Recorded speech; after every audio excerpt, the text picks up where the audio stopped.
வணக்கம். சிம்மம் ராசி அன்பர்களே, இனிய வணக்கம். உங்களுடைய வாழ்க்கை பெருமையும் தன்னம்பிக்கையும் கலந்த ஒரு வாழ்க்கையாக இருக்கும். எங்க போனாலும் உங்களுக்கு பெருமை என்பது வேண்டும். அனைவருமே மதிக்கணும் அப்படிங்கிற ஒரு எண்ணம் உங்களுக்குள்ள எப்பொழுதுமே நிச்சயமாக இருக்கும். அதே மாதிரி ஒரு தலைமை பண்பும் உங்களுக்குள்ள கொடுக்க வேண்டும் என்கிற மாதிரியும் சில ஆசைகளும் உங்களுக்குள்ள நிச்சயமாக இருந்திருக்கும். ஆனா அந்த ஒரு தன்னம்பிக்கை தாங்க சில நேரங்கள்ல ஆணவமாக உங்களுக்குள்ள மாறி இருக்கும். இல்லை அப்படின்னா ஒரு ஈகோ போல உங்களுக்குள்ள தெரியவும் ஆரம்பித்திருக்கும். இந்த மாதிரியான ஒரு அனுபவங்கள் நிச்சயமா உங்களுடைய வாழ்க்கையில நடந்திருக்கும். அது ஆணவமா மாறும்போது அது அவங்களுக்கே தெரியாம பல உறவுகளையும், வாய்ப்புகளையும் தள்ளி வைத்திருக்கும். ஆனா ஆரம்பத்துல அது எதுவுமே தெரியாது. போக போக சில உறவுகள் இருந்தாங்களே, அவங்கலாம் எங்க போயிட்டாங்க அப்படின்னு நினைத்து பார்க்கும் பொழுது, அவங்கலாம் உங்களுடைய வாழ்க்கையை விட்டு விலகி இருப்பாங்க. ஆனா ஆரம்பத்துல உங்களுடைய ஆணவம் தான் உங்களுக்கு பெருசுன்னு தோணியிருக்கும். போக போக உங்களுடைய உறவுகளும் எந்த விதமான உதவிகளும், எந்த விதமான உறவினர்களும் இல்லாம இருக்கும்போது தான் நீங்க அதனை பத்தி யோசிக்க ஆரம்பிப்பீங்க. இதுதான் உங்களுடைய வாழ்க்கையில இப்போ நடந்து கொண்டிருக்கும். ஆனா நீங்க எப்போதுமே நான் தான் சரி என்கிற ஒரு எண்ணம் உங்களுக்குள்ள எப்பொழுதுமே இருக்கும். இது கர்வம் போல உங்களுக்குள்ள நிச்சயமா சுத்தி சுத்தி வரும். ஒரு நிமிடத்தில் எடுக்கக்கூடிய முடிவு கூட ஒரு கடுமையான ஒரு வார்த்தைகளை உங்களுக்குள்ள நிச்சயமா உருவாக்கியிருக்கும்.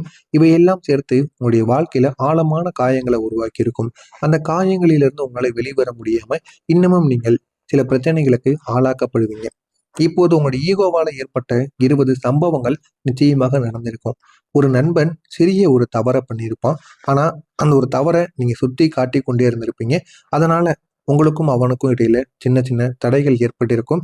அதை ஏற்காம சண்டை போட்டதால அந்த ஒரு நட்பு கூட உங்களுடைய வாழ்க்கையில இருந்து முறியவும் செஞ்சிருக்கும்.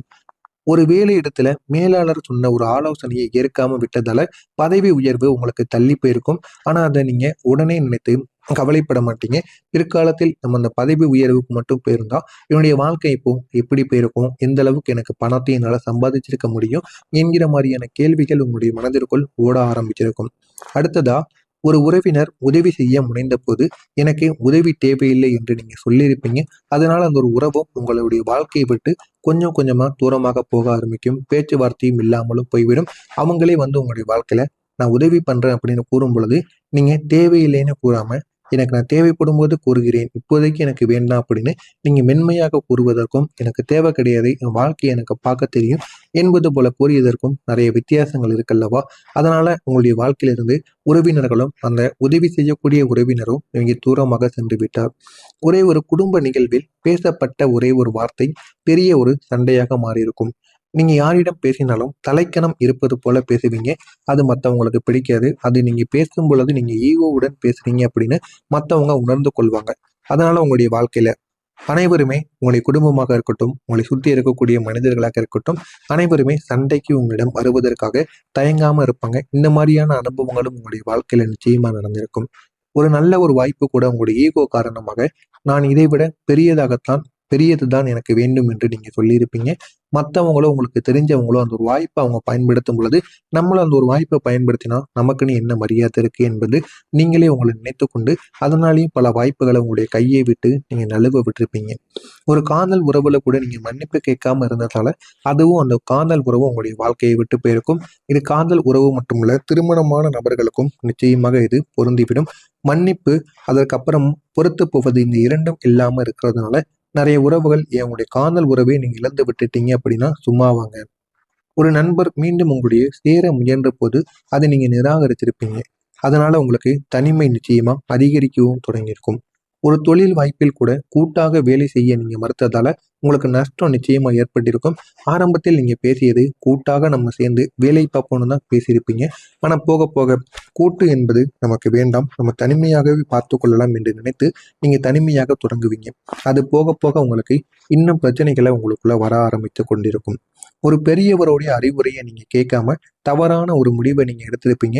அந்த தவறான முடிவால ஏகப்பட்ட பிரச்சனைகளை நீங்க சந்திச்சிருப்பீங்க. ஒரு சின்ன விஷயத்தை கூட நீங்க சமரசம் செய்யாம இருந்ததால் தான் உங்களுடைய குடும்பத்துல பிரிவானது ஏற்பட்டிருக்கும். இந்த மாதிரி அனுபவங்கள் உங்களுடைய வாழ்க்கையில தொடர்ந்து ஏற்பட்டு கொண்டே இருந்திருக்குங்க. ஒரு வேலை வாய்ப்பில் கூட நீங்க குழுவாக வேலை செய்யாம தனியாக முயன்றதால தோல்வி ஏற்பட்டிருக்கும். இந்த ஒரு தோல்வி உங்களுக்கு மட்டும் ஏற்பட்டிருக்காது. இது உங்களுடைய சுற்றி இருக்கக்கூடிய நண்பர்களுக்கும் ஏற்பட்டு, நான் உன்னால தான் இதெல்லாம் ஏற்பட்டது அப்படின்னு கூறி உங்களுக்கும் அவங்களுக்கும் இடையில சின்ன சின்ன சண்டை சச்சரவுகள் ஏற்பட்டிருக்கும். நான் தான் சரி அப்படிங்கிற ஒரு பிடிவாதத்தால் ஏற்பட்ட 5 விதமான பிரச்சனைகள் இருக்கும். ஒரு உறவில் பேசாம இருந்ததால அந்த ஒரு உறவே உங்கள் வாழ்க்கையை விட்டு உடைஞ்சிருக்கும்.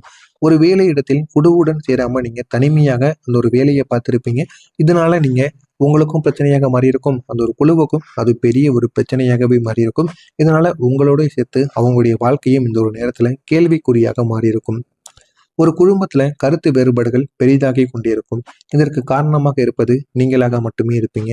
ஒரு நண்பருடன் சண்டையானது உங்களுக்கு நீண்டு கொண்டே போயிருக்கும். ஒரு நல்ல ஒரு முடிவை கூட இது தாமதமாக உங்களுக்கு எடுக்க வைத்திருக்கும். இது எல்லாமே உங்களுடைய மனதில் ஒரு பெரிய ஒரு கவலைகளை உருவாக்கி கொண்டே இருக்கும்.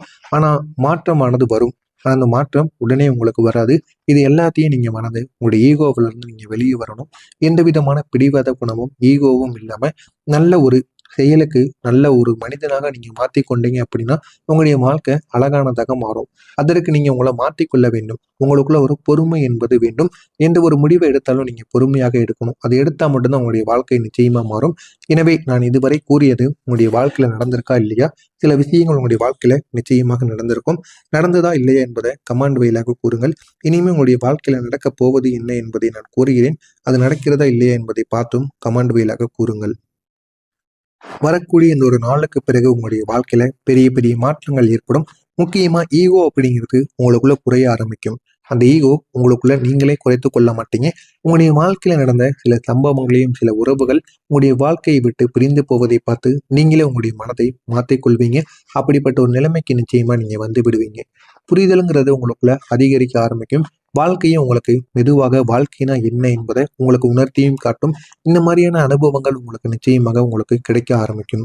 உங்களுடைய வாழ்க்கையில இதெல்லாம் மாறும் பொழுது உங்களுடைய வாழ்க்கையில ஏற்படக்கூடிய 20 மாற்றங்கள் எப்படி தெரியுமா இருக்கும்? முன்பு தூரமாக இருந்த நண்பர்கள் மீண்டும் உங்களை தேடி வருவாங்க. முன்பு நீங்க பேசியதை கூறி நீங்களே மன்னிப்பு கேட்பீங்க. அதனை பார்த்து அந்த மனிதர்களும் அந்த நண்பர்களும் உங்களை பார்த்து ஆச்சரியப்படுவாங்க. நீதானாடா இது, நீ எல்லாம் இப்படி கேட்க மாட்டியே அப்படின்னு உங்களை பார்த்து நிச்சயமாக அவங்க ஆச்சரியப்படுவாங்க. ஒரு பழைய உறவு மீண்டும் உங்களுக்கு திரும்ப கிடைக்கும். இதனால உங்களுடைய குடும்பத்திலும் அமைதியும் உங்களுக்கு நிச்சயமாக அதிகரிக்கும். குடும்பத்தில் இருக்கக்கூடிய மனிதர்களும் உங்களை பார்த்து ஆச்சரியப்படுவாங்க. முன்பு உனக்குள்ள எவ்வளவு ஈகோ, எவ்வளவு கோபம் இதெல்லாம் இருந்தது. இப்ப எல்லாத்தையும் நீ மறந்துட்டு வரும் பொழுது ஒரு புதிய மனுஷனா உன்னை பார்க்குற மாதிரி இருக்கு அப்படின்னு உங்களுடைய பெற்றோர்கள் உங்களை பெருமையாக பேசுவாங்க. இந்த மாதிரி ஒரு செயல்களும் உங்களுடைய வாழ்க்கையில நிச்சயமாக நடக்குங்க. நீங்க பேசக்கூடிய வார்த்தைகள் இனிமே அனைவருக்கும் இனிமையாக தோன்றும். இதுவரைக்கும் கெடுதலாக தோன்றிய அனைவருக்குமே இனிமே நீங்க பேசியது தேன் போல இருக்கும். நீங்க உங்க கூடவே எல்லாரும் இருக்கணும் அப்படின்னு அனைவரும் உங்களை தேடி வருவாங்க. உங்களை சுத்தி சுத்தி வருவாங்க. உங்களுக்குள்ள இருக்கக்கூடிய தலைமை பண்பும் லீடர்ஷிப்பும் உங்களை இன்னும் அழகான ஒரு மனிதராக நிச்சயமாக மாற்றியும் கொடுக்குங்க. மற்றவங்க உங்களுடைய கருத்தை மதிப்பாங்க. நீங்க என்ன கூறினாலும் உங்களுடைய சொல் பேச்சை கேட்டு அவங்க நடந்து கொள்வாங்க. அந்த அளவுக்கு உங்கள் மீது ஒரு செல்ஃப் ரெஸ்பெக்ட் நிச்சயமாக கிடைக்கும். ஒரு நல்ல ஒரு வாய்ப்பு கூட வேலைக்கான ஒரு வாய்ப்பு இல்லை தொழிலுக்கான ஒரு வாய்ப்பு கூட உங்களுக்கு கிடைப்பதற்கான வாய்ப்பு நிச்சயமாக இருக்கும். மன்னிப்பு கேட்கக்கூடிய ஒரு தைரியம் உங்களுக்குள்ள நிச்சயமாக வந்துவிடும். இது வரைக்கும் எதெல்லாம் நீங்க ஈகோன்னு கூறுனீங்களோ இந்த ஒரு நேரத்துல அதை நீங்கள் நினைத்து மன்னிப்பு கேட்பீங்க. அப்படிப்பட்ட ஒரு நபராக நீங்க மாறி இருப்பீங்க. மற்றவங்களை புரிந்து கொள்ள ஆரம்பிப்பீங்க. அவங்களுக்கும் உணர்ச்சிகள் இருக்கும் என்பதை நீங்க உணர்ந்து கொள்வீங்க. உங்களுக்குள்ள இதனால சண்டைகள் எல்லாம் குறையும். நம்பிக்கையானது அதிகரிக்க தொடங்கும். உறவுகள்ல நீங்க வலுப்பெற்று நடப்பீங்க. முன்பு இழந்த வாய்ப்புகளை மீண்டும் நீங்க பெற்று உங்களுடைய வாழ்க்கையை அழகாக மாத்துவீங்க.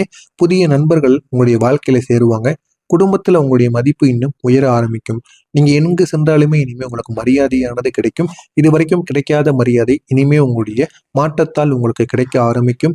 முடிவுகள் அனைத்தும் உங்களுக்கு தெளிவாகவே மாறிவிடுங்க. உங்களுடைய பேச்சும் அனைவரையுமே ஏற்கக்கூடியதாக இருக்கும். நீங்க இருக்கக்கூடிய முடிவுகளையும் வெற்றிகளை நிச்சயமா ஏற்படுத்தியும் கொடுக்கும். உங்களுடைய மனமும் இப்போது அமைதியாக மாறும். உங்களுடைய வாழ்க்கை சமநிலைக்கு வந்துவிடும். இனி உங்களுடைய பேச்சுக்கு மதிப்பானது கிடைக்கும். நீங்க சொல்வதை அனைவரும் கேட்டு நடப்பாங்க. உங்களுடைய வார்த்தைகள் சண்டையை தீர்க்க சக்தியானதாக நிச்சயமாக மாறும். இந்த ஒரு நேரத்தில் உங்களுடைய வாழ்க்கையை மாற்றக்கூடிய 3 வெற்றிக்கான வழிகள். ஒரு வேலை வாய்ப்பில் நீங்க சமரசம் செஞ்சு குழுவுடன் இணைந்து பண்ணுனீங்க அப்படின்னா ஒரு பெரிய ஒரு வெற்றி உங்களுக்கு கிடைக்கும். இது உங்களுக்கு மட்டுமல்ல உங்களுடைய டீமையும் நிச்சயமா நல்ல ஒரு நிலைமைக்கும் கொண்டு போகும். ஒரு குடும்ப பிரச்சனையில நீங்க அமைதியாக பேசும்போது அனைவரும் ஒன்றாக சேர்ந்து நிற்பாங்க. இது உங்களுக்கு ஒரு தைரியம் போல கிடைக்கும். ஒரு உறவில் நீங்க மன்னிப்பு கேட்டீங்க அப்படின்னா அந்த ஒரு உறவு மீண்டும் மலர ஆரம்பிக்கும். இதனை பார்த்து எல்லாருமே ஆச்சரியப்படுவாங்க. இப்போ நீங்க பண்ண வேண்டிய ஒரே ஒரு பரிகாரம், நான்